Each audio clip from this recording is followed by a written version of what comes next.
Hello everyone, TimeToGrind here, and welcome to Patch Breakdown, the show where I go over every major or semi-major update and go over my first impressions on it, thoughts, and how I think it's going to change up the meta. Now today we're going to be looking at the June 14th patch, and this patch was pretty much done to nerf only 2 heroes. They called it a minor patch because we are going to be getting a more of a major patch this month with competitive mode and hopefully some other balance changes. So let's just go ahead and look at what balance changes we got on the 14th. So first of all, I'm going to go over what heroes actually got nerfed and what happened with them, and then I'm going to go and talk about how I think it's going to change up the meta. Now first off, we have McCree. Now McCree's Fan the Hammer recovery time was decreased from 0.75 seconds to 0.3 seconds. And the bullet damage was decreased from 70 to 45. So this is all on his Fan the Hammer, not on his actual normal, left click. So, the bullet damage as it is on the left click is still the exact same, so is the reload time for all that. It's just that the recovery time is now, after you Fan the Hammer, you don't have to wait 0.75 seconds anymore, you only have to wait 0.3. So that's really, really great, feels a lot more responsive. But each bullet only does 45 damage rather than 70. Now the reason they did this was, of course, like we all thought, because McCree was really, really too good at destroying both low health heroes and tanks. So this doesn't change McCree at all if you're playing McCree and you're just trying to kill a flanker for the most part.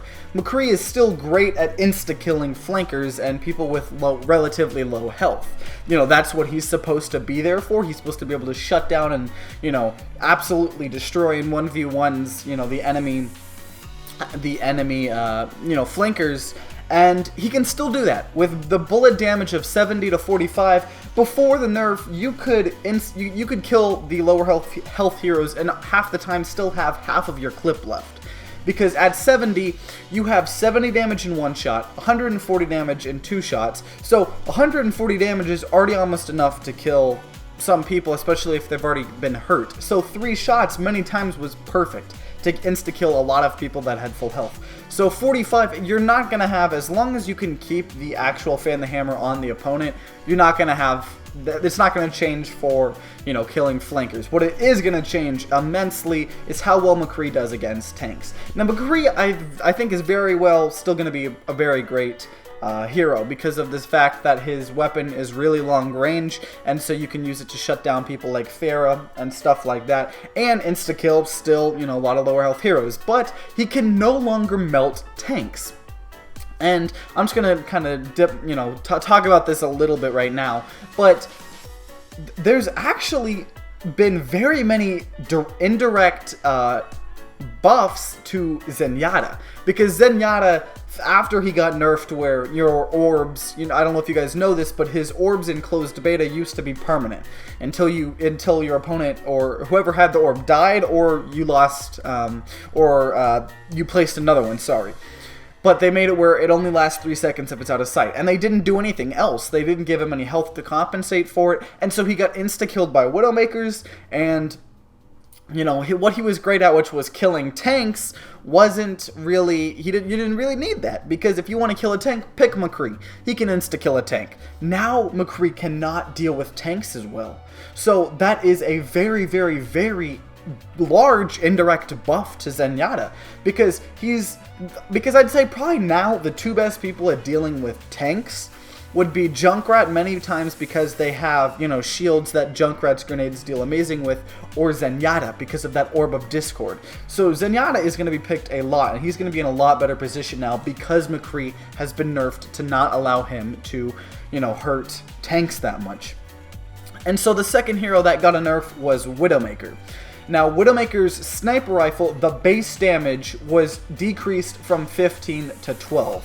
Now, the scoped shot damage multiplier remains unchanged, and the headshot damage multiplier was increased from 2 times to 2.5 times. So it's a lot of numbers, a lot of math, but what that means is Widowmaker can no longer, she does not do 150 damage, she does a little less than 150 damage on a scoped body shot. Now, the amount of damage a headshot does has been hasn't been changed, because although the base damage was reduced, the headshot damage multiplier was increased to compensate for that. So a headshot doesn't change the value of a headshot. A headshot still does the exact same amount of damage, which we were all fine with. You know, if a Widowmaker's, you know, gonna snipe you and get a headshot, yeah, you deserve to die. You know, that's a really, you know, kind of hard thing to do, and, you know, better players should be rewarded.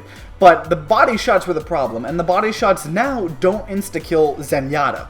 Because, as you guys know, a full health Zenyatta would die to a fully charged body shot by Widowmaker, and that's ridiculous.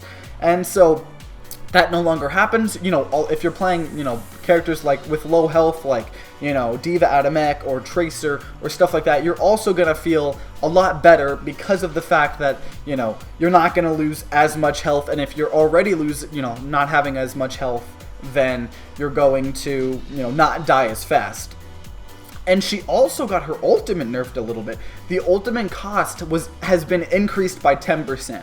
Because although Widowmaker's ultimate isn't the most, you know, flashy ultimates, it's still one of the best in the game, especially when you have a team that can work around it. Because with Widowmaker, with her ult, if you have a good team, you could technically kill the entire team. And, you know, that 10 seconds or whatever that you have the ultimate. Because your entire team now can look at where they are and, you know, set up headshots or get ready to knock them off cliffs. And that can be a lot better. And it's really reliable. And so it does a lot of things, but I think increasing it by 10% was really, really good. And also, back to her sniper rifle, players must now wait for the unscoping animation to completely finish before scoping. So you can't kind of zoom out and then immediately zoom back in. If you start zooming out, you have to wait for the animation to complete before you can scope back in. So a little controversial, but a lot of it was kind of you know, because some people think, oh, you know, it requires a lot of skill to be, but ultimately it was kind of an exploit. Let's be honest, it was sort of an exploit. And now that if you want to unscope before, you know, the unscope animation before scoping back in, that's going to help. I mean, that eliminates the exploit. The exploit's gone. That fixes the exploit. And I like it because although it increased the skill ceiling for Widowmaker, increasing a skill ceiling for someone with an exploit is not the right way to do it, because most of all, a lot of people don't know about all of that stuff. Second of all, it just looks disgusting. If you watched a competitive player play Widowmaker and just constantly scoping and unscoping, yeah, it looks cool after a while, but it's like, why is she doing that?